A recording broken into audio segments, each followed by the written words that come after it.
Hay canciones que no se escuchan, se sienten. Canciones que llegan en el momento exacto en que el corazón está roto, en que la soledad pesa demasiado, en que las palabras propias no alcanzan para describir el dolor.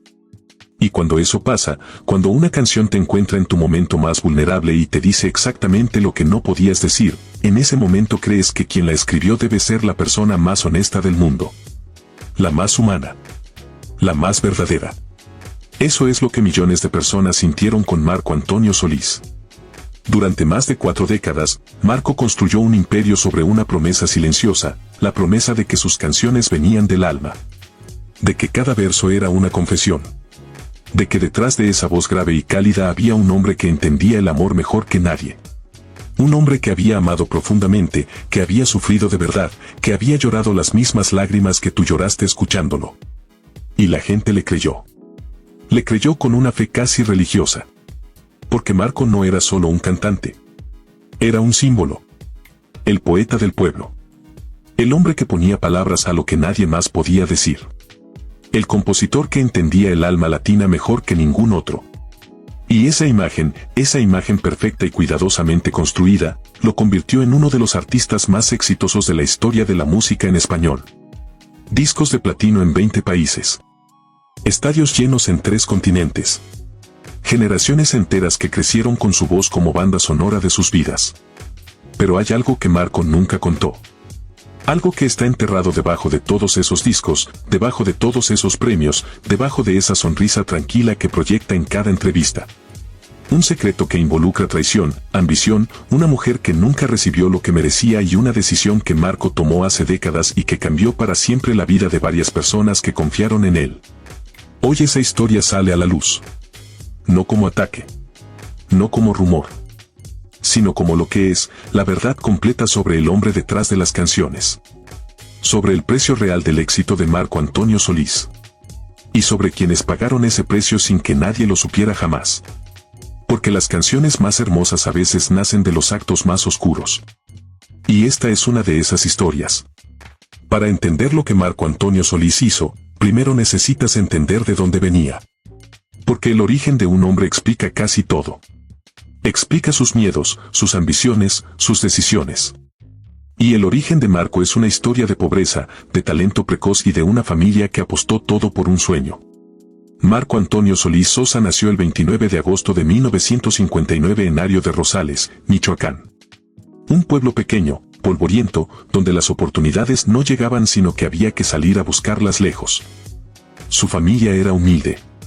Su padre, Delfino Solís, era músico aficionado, tocaba la guitarra en fiestas del pueblo, en bodas, en bautizos, ganándolo justo para completar la semana. Su madre, Josefina Sosa, era ama de casa y criaba a sus hijos con la disciplina silenciosa de las mujeres de provincia que saben que el mundo no regala nada. Marco era el mayor. Y desde niño mostró algo que no se enseña: oído absoluto, memoria musical perfecta y una sensibilidad para las palabras que desconcertaba a los adultos. A los 6 años ya tocaba la guitarra. A los 8 componía versos.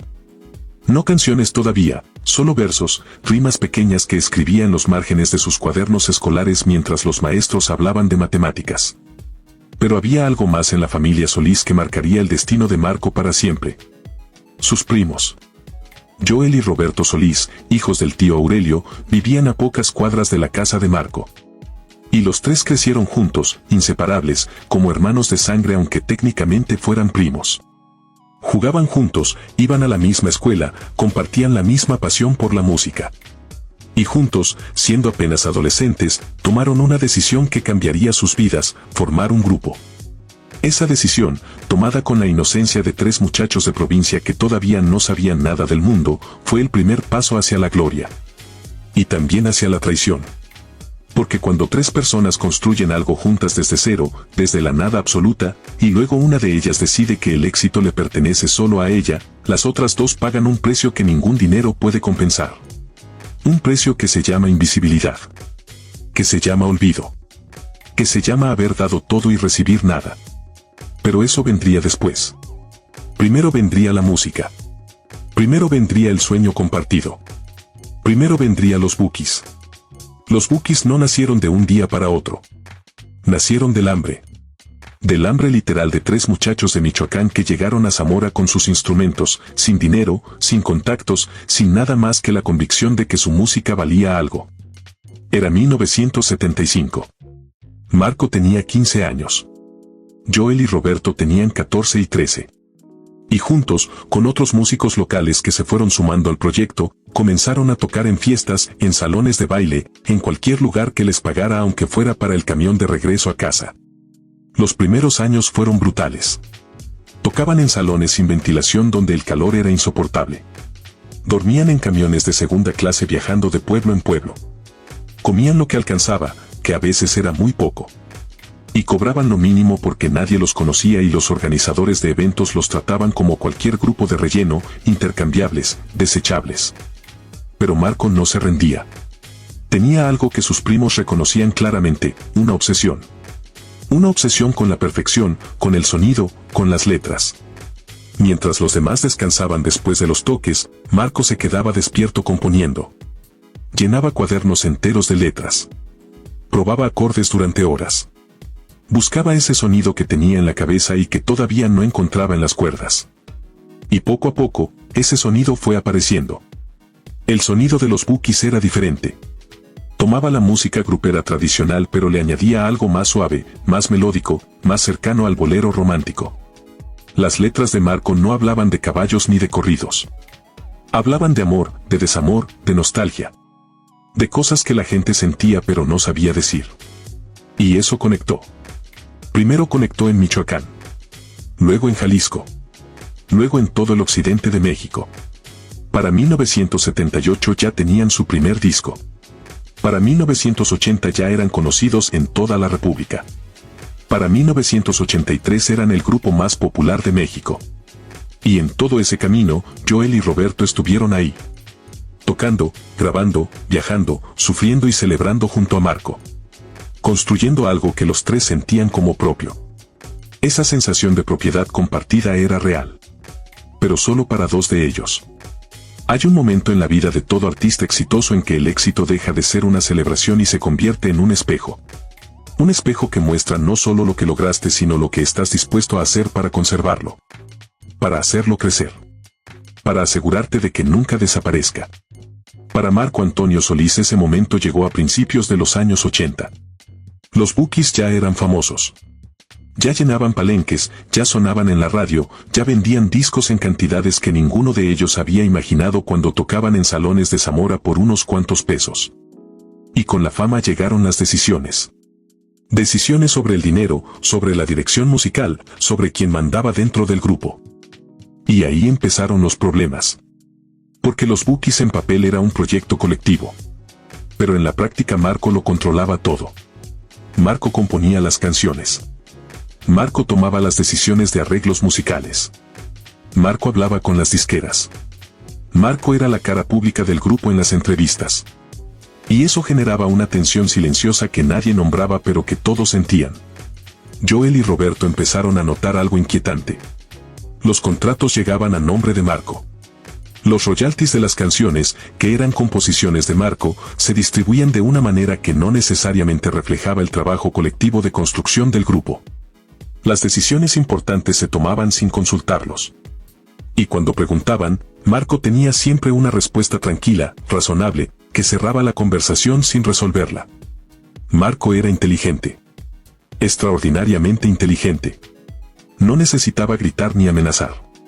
Solo necesitaba controlar la información, controlar los contratos, controlar los accesos. Y lo hacía con una calma que hacía muy difícil reclamar sin parecer el malo de la historia. ¿Cómo le reclamas a tu primo, a tu hermano de sangre, al hombre con quien creciste, que sientes que te está quitando algo que construyeron juntos? ¿Cómo haces eso sin destruir no solo la relación sino también el grupo, también el sueño, también todo lo que costó tanto construir? Joel y Roberto no supieron cómo hacerlo. Y esa duda, esa parálisis, fue exactamente lo que Marco necesitaba. Pero la tensión por el dinero y el control era solo la mitad de la historia. La otra mitad tenía nombre de mujer. Su nombre era Beatriz Adriana. No la cantante. Otra Beatriz. Una mujer que conoció a Marco en Guadalajara a finales de los años 70, cuando los Bukis comenzaban a despegar y Marco era todavía un muchacho de provincia con los ojos llenos de hambre y ambición. Una mujer que se enamoró de él con esa intensidad que solo es posible cuando eres joven y todavía crees que el amor puede con todo. Beatriz era compositora. No famosa, no conocida, pero talentosa de una manera que Marco reconoció inmediatamente. Tenía una forma de construir melodías que era diferente, más intuitiva, más emocional. Menos técnica pero más verdadera. Y Marco se acercó a ella. Primero como admirador, luego como colaborador, luego como algo más. Durante casi 3 años, Marco y Beatriz tuvieron una relación que fue simultáneamente amorosa y creativa. Componían juntos. Ella le daba las melodías que él luego convertía en letras. Él le daba la estructura que a ella le costaba encontrar. Y de esa colaboración nacieron algunas de las canciones que más tarde harían famoso a Marco. Canciones que millones de personas cantarían sin saber que detrás de ellas había una mujer cuyo nombre nunca aparecería en ningún crédito. Porque Marco nunca la acreditó. Nunca. Ni una sola vez en ningún disco, en ninguna carátula, en ninguna entrevista mencionó que Beatriz había sido parte de la creación de esas canciones. Las registró todas a su nombre. Las cobró todas a su nombre. Y cuando la relación terminó, cuando Marco decidió que ya no la necesitaba, Beatriz quedó completamente invisible. Sin reconocimiento. Sin dinero. Sin nada. Solo con el dolor de escuchar sus propias melodías en la radio mientras el mundo aplaudía a otro. La ruptura entre Marco y Beatriz no fue violenta. No hubo gritos, no hubo escenas dramáticas. Fue algo peor. Fue fría. Calculada. Como si Marco simplemente apagara un interruptor y decidiera que esa parte de su vida había terminado. Beatriz lo vio venir pero no quiso creerlo. Había señales desde meses antes. Marco llamaba menos.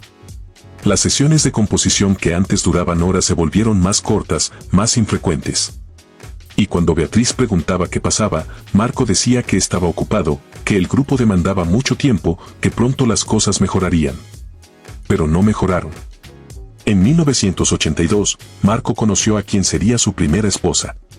Y simplemente desapareció de la vida de Beatriz. Sin explicación. Sin conversación final. Sin el mínimo reconocimiento de lo que habían construido juntos. Una mañana Beatriz dejó de recibir llamadas y eso fue todo. El final de 3 años de amor y creación compartida, resumido en un silencio. Beatriz tardó mucho tiempo en entender completamente lo que había pasado. No solo el abandono personal, sino el despojo creativo. Porque cuando empezó a escuchar los discos de los Bukis de esa época, cuando escuchó ciertas melodías que reconocía como propias, cuando vio los créditos y su nombre no estaba en ninguno. Fue cuando la dimensión real de lo que Marco había hecho se volvió imposible de ignorar.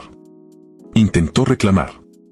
Habló con personas que conocían a Marco, buscó contactarlo directamente. Pero Marco era ya una figura pública con abogados y representantes y el muro que construyó alrededor de sí mismo era impenetrable para una compositora sin nombre ni recursos.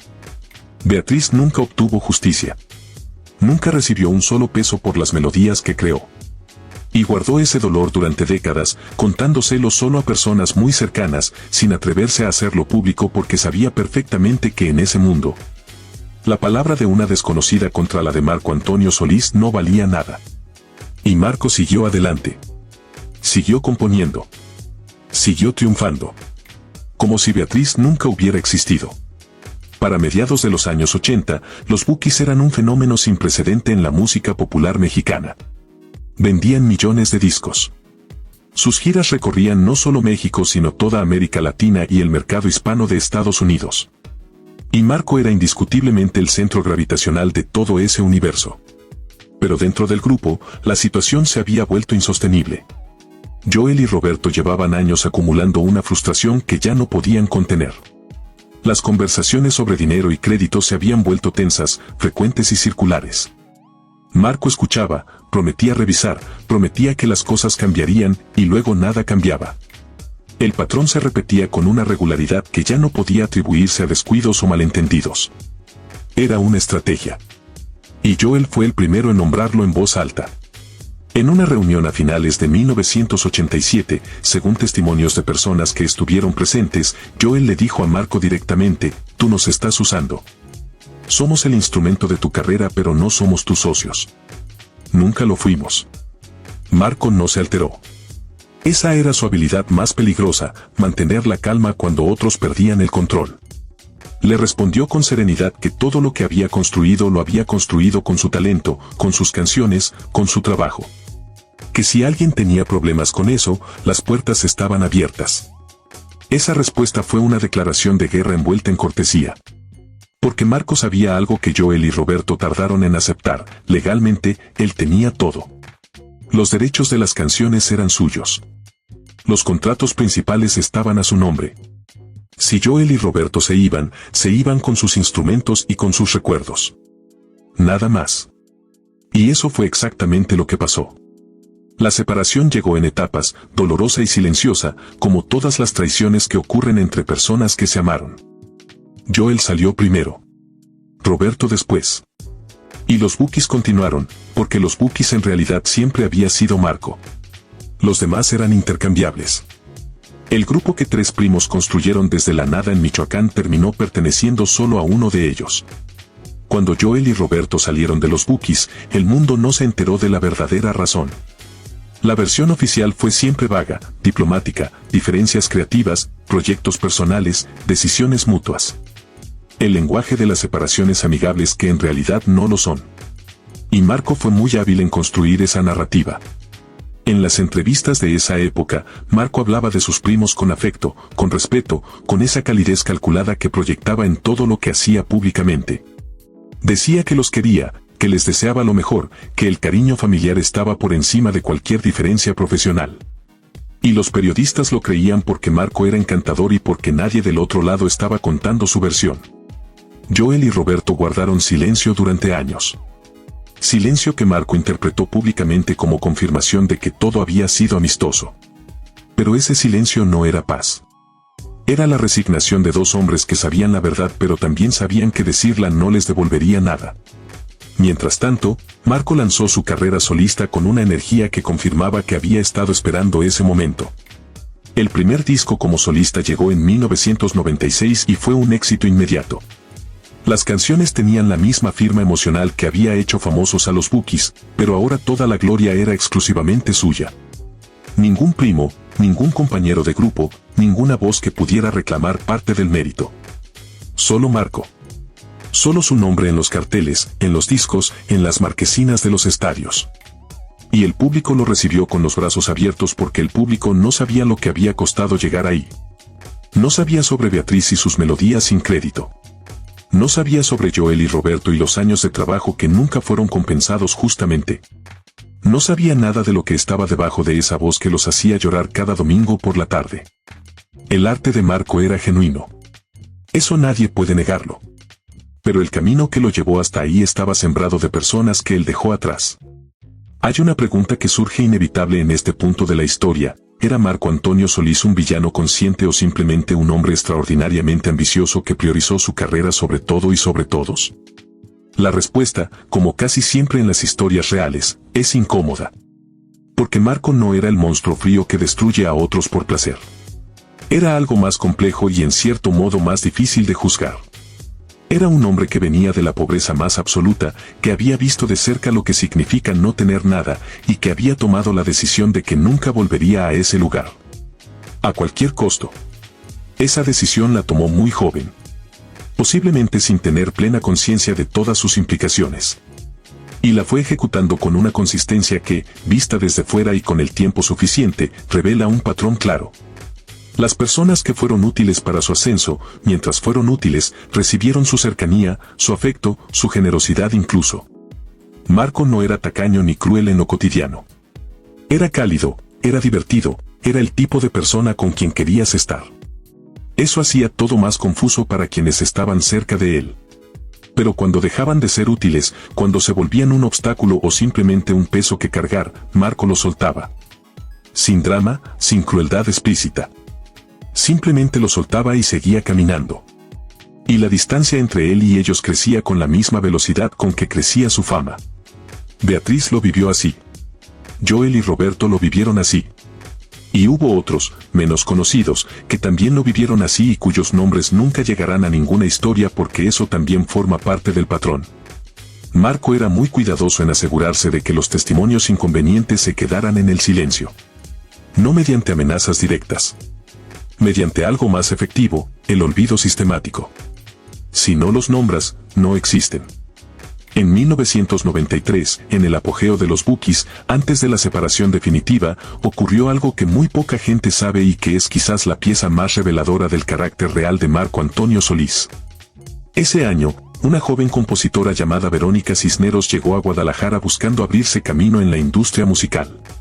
Tenía 22 años, venía de Sonora y traía consigo un cuaderno lleno de letras que había escrito desde los 15 años. Letras de una profundidad y madurez que sorprendían a cualquiera que las leyera. A través de un contacto en común llegó a Marco. Le mostró su cuaderno. Marco lo leyó en silencio durante largo tiempo y cuando terminó le dijo algo que Verónica repetiría años después a personas cercanas: esto es extraordinario. Tienes un don que yo nunca tuve. Esa frase, dicha por el compositor más exitoso de México en ese momento, fue para Verónica el reconocimiento más grande de su vida. Y la selló a Marco con una lealtad absoluta. Durante 2 años, Verónica trabajó cerca de Marco. No como empleada, no con contrato, sino en esa zona gris que la industria musical explota con maestría, la colaboración informal entre artista establecido y talento emergente. Marco la llamaba cuando necesitaba ideas, cuando una letra no terminaba de cuadrar, cuando buscaba una imagen poética que se le resistía. Y Verónica daba. Daba con generosidad, con entusiasmo, convencida de que Marco la ayudaría a lanzar su propia carrera. Convencida de que esa era la inversión que algún día tendría su recompensa. La recompensa nunca llegó. Las letras que Verónica aportó aparecieron en discos acreditadas solo a Marco. La prometida presentación ante directivos de la disquera nunca ocurrió. Y cuando Verónica reclamó, Marco le dijo con toda la calma del mundo que ella había participado en conversaciones, en intercambios de ideas, pero que las canciones las había escrito él. Verónica tenía 24 años y ninguna prueba. Las historias de Beatriz y Verónica no son únicas. Son parte de un patrón que se repite con una consistencia que va más allá de la coincidencia.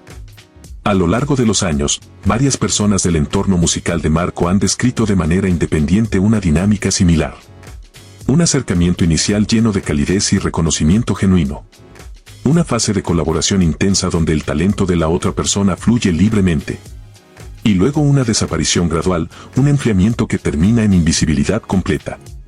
La industria musical tiene un nombre para esto, aunque raramente lo dice en voz alta: apropiación creativa. Y es mucho más común de lo que los fans de cualquier artista quieren creer. Pero en el caso de Marco hay algo que lo hace especialmente doloroso para quienes lo vivieron. Y es que Marco no parecía actuar desde la maldad, sino desde una convicción profunda, casi filosófica, de que el talento superior justifica todo. De que si tú eres el que da forma final a algo, si tú eres el que lo lleva al mundo, entonces te pertenece. Las contribuciones de otros son solo materiales de construcción, no arquitectura.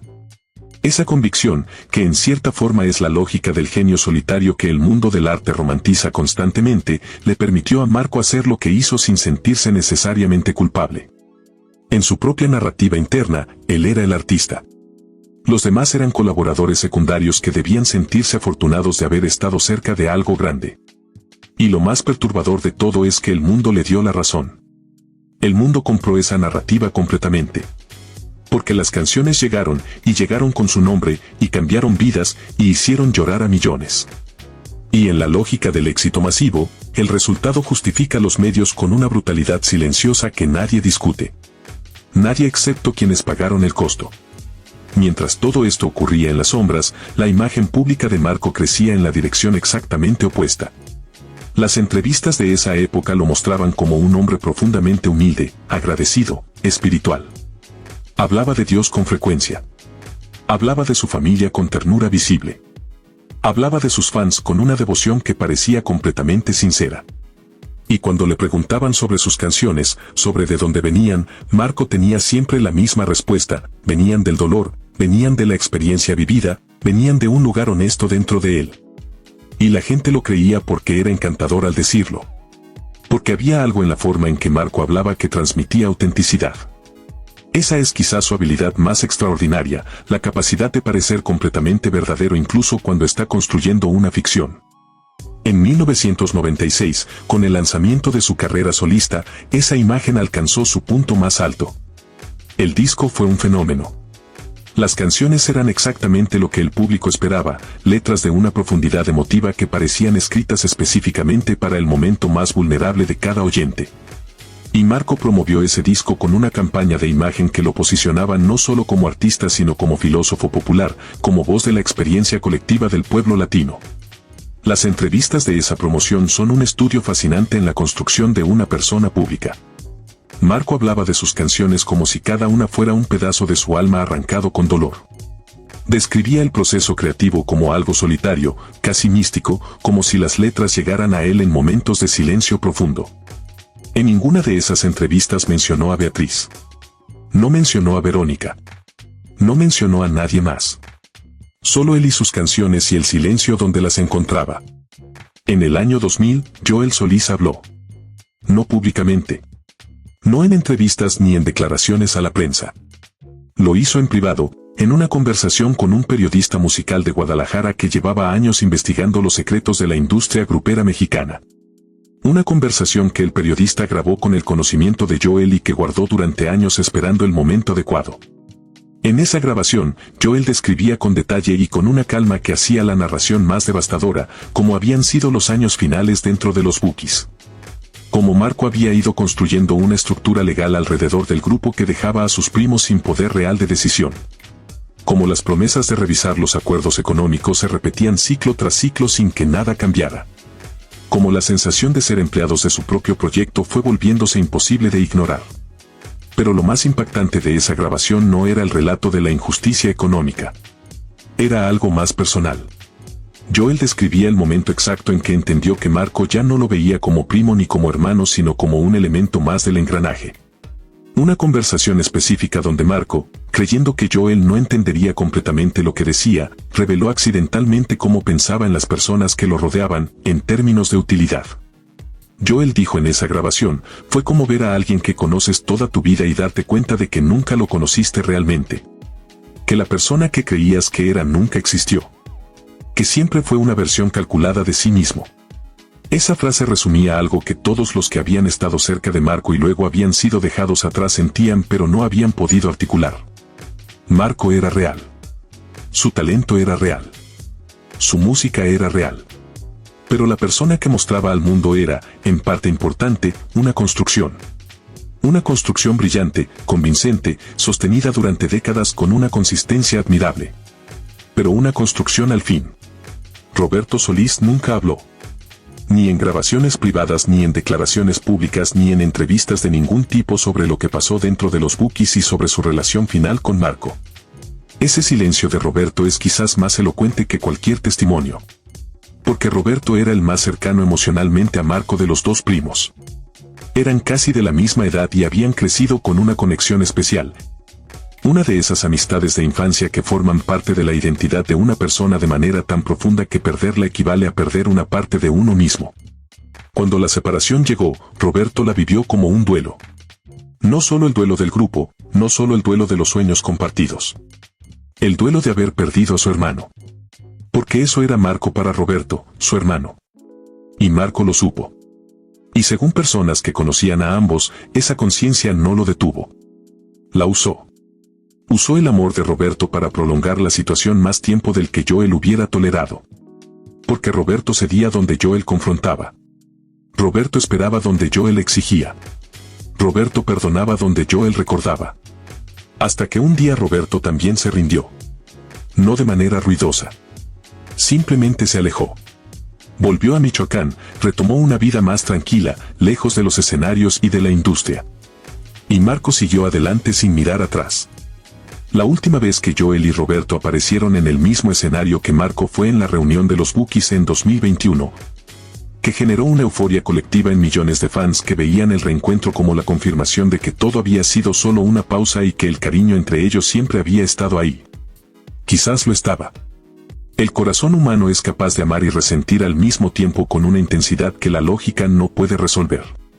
Pero la historia que no se contó en ese reencuentro es la que importa. Con la reunión de los Bookies en 2021, Marco alcanzó algo que muy pocos artistas logran, la redención pública sin haber confesado nunca la ofensa. El tour de reunión fue un fenómeno masivo. Estadios agotados en minutos. Precios de reventa que llegaron a cifras obscenas. Cobertura mediática de todo el continente. Y en el centro de todo, Marco sonriendo con esa sonrisa tranquila, agradeciendo al público, abrazando a sus primos frente a las cámaras como si el tiempo hubiera borrado todo. La narrativa que se construyó alrededor de ese reencuentro fue la del amor que vence al tiempo. La familia que regresa. El talento que no se puede separar. Y era una narrativa hermosa. Era la narrativa que el público necesitaba después de años difíciles. Y Marco, con la maestría que tiene para leer lo que la gente quiere escuchar, la habitó completamente. Nadie preguntó las preguntas difíciles. Ningún periodista en ninguna rueda de prensa preguntó sobre los acuerdos económicos del reencuentro, sobre si esta vez Joel y Roberto tenían contratos justos. Sobre si las lecciones de las décadas anteriores habían producido algún cambio real en la estructura de poder dentro del proyecto. Nadie preguntó porque el momento no era para eso. El momento era para la emoción, para las lágrimas, para las canciones que todos sabían de memoria. Y mientras el público lloraba escuchando Si me voy primero o Tu cárcel, mientras estadios enteros cantaban al unísono con una intensidad casi religiosa, la historia real permanecía exactamente donde siempre había estado. Debajo de todo eso. Invisible. Sin voz. Beatriz escuchó las noticias del tour desde su casa. Verónica también. Joel y Roberto estaban en el escenario, claro, pero los términos de ese escenario los había definido alguien más. Siempre los había definido alguien más. ¿Qué hace una persona con este tipo de verdad? Esa es la pregunta que Beatriz se hizo durante años. La pregunta que Verónica se hizo. La pregunta que Joel y Roberto se hicieron cada uno a su manera. Porque la verdad sin pruebas documentales, sin grabaciones, sin contratos que puedan presentarse ante un juez, es solo una historia. Y las historias sin respaldo son fácilmente descartadas como envidia, como resentimiento, como el intento desesperado de personas que no alcanzaron el éxito de atribuirse el mérito del que sí lo alcanzó. Esa es la protección más poderosa que tiene el éxito, su propia narrativa. La idea de que quien triunfa lo merece y quien no triunfa simplemente no fue suficientemente bueno. La industria del entretenimiento vive de esa idea. La alimenta constantemente porque es conveniente para todos los que están en la cima. Y Marco entendió eso desde muy temprano. Entendió que mientras sus canciones siguieran llegando a la gente, mientras su nombre siguiera llenando estadios, mientras su imagen siguiera siendo la del hombre honesto y humilde que vino de la nada y lo logró con su talento, ninguna voz disidente tendría suficiente peso para amenazarlo. No porque las voces fueran mentira, sino porque el mundo prefiere la canción a la historia detrás de la canción. Beatriz finalmente habló en 2019, en una entrevista con una revista musical de circulación limitada en Guadalajara. Contó su historia con nombres y fechas. Describió las melodías específicas que según ella había creado y que aparecieron en discos de los Bookies sin su crédito. La entrevista tuvo cierta circulación en redes sociales durante unos días y luego desapareció en el ruido constante de Internet. Marco nunca respondió. Nunca la mencionó. Nunca reconoció su existencia. El silencio como respuesta es también una forma de poder. Existe una tensión que esta historia no puede resolver y que sería deshonesto pretender que tiene solución simple.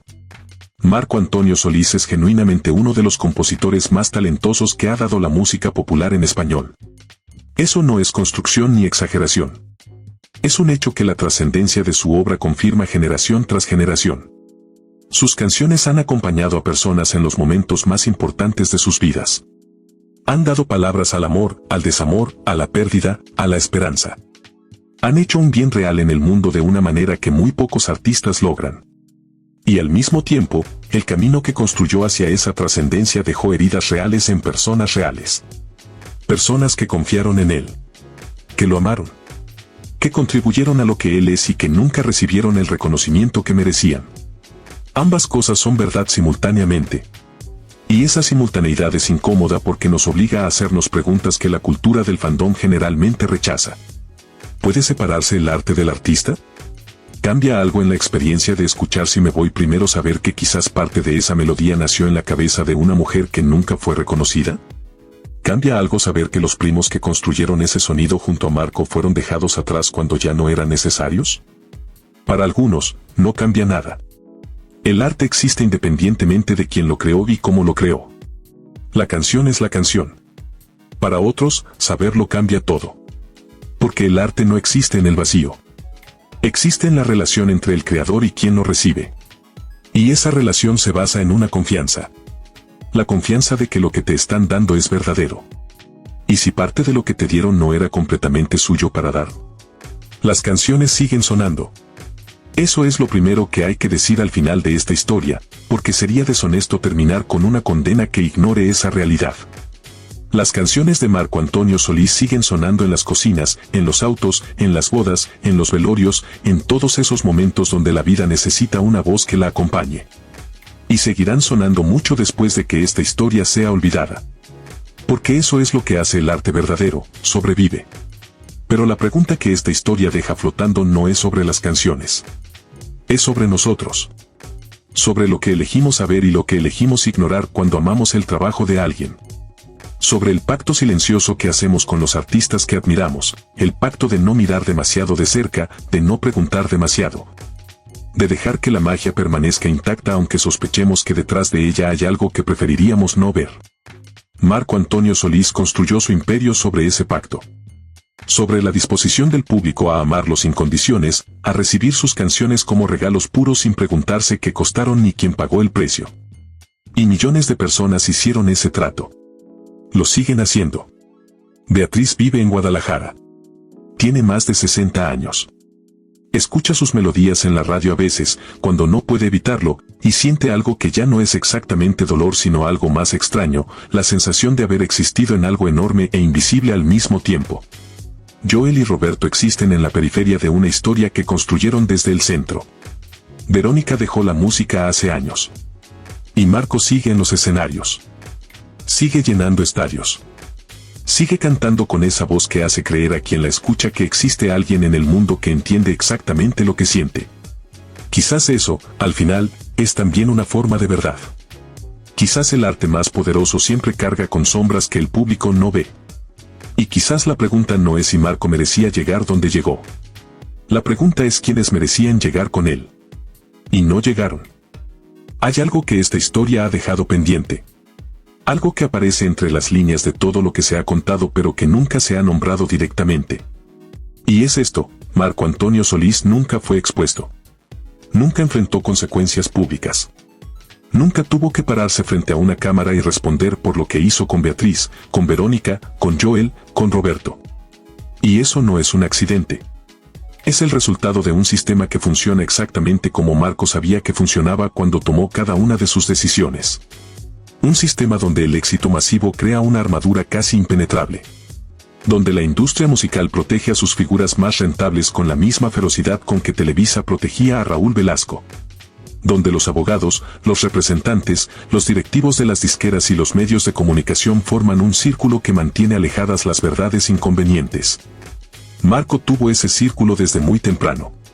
Desde el momento en que los Bukis alcanzaron su primer éxito masivo, hubo personas a su alrededor cuyo trabajo era asegurarse de que nada perturbara la imagen. Que ninguna historia incómoda llegara demasiado lejos. Que ninguna voz disidente tuviera el espacio suficiente para ser escuchada.